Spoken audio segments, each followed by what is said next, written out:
So let's use the same sort of logic that we used when we talked about trading a $100,000 account and apply that to trading a $10,000 account.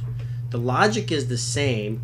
The reality is maybe a little bit different. All right. So if I am going to say I am going to put between $300 to $500 at risk in margin for a trade, and I am targeting 10% of that margin, well, now I'm talking about a trade that's only going to make $50 or lose $50.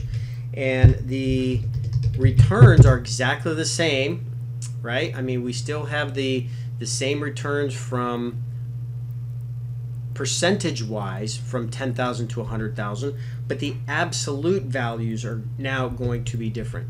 So what I tell traders is if we're trading smaller accounts, odds are higher that this $10,000 account is going to have less of an impact on your lifestyle than the $100,000 account does. All right?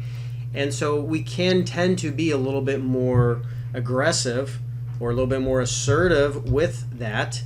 And we may say, all right, well, now I am going to deploy between 5 and 10%.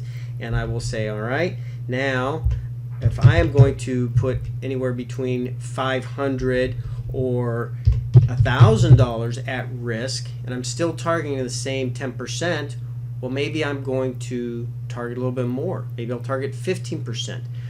You can be a little bit more aggressive with the smaller accounts because the impact will be less on a monetary basis. But if we're going to potentially be scaling up the $10,000 account, let's say, for example, you're going to start options trading and you want to try with 10,000 and then you have the ability to add more later.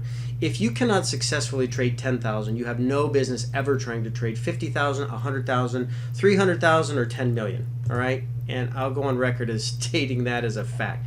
If you cannot successfully trade a small amount, please do not waste any of your time or your hard-earned money trying to trade more.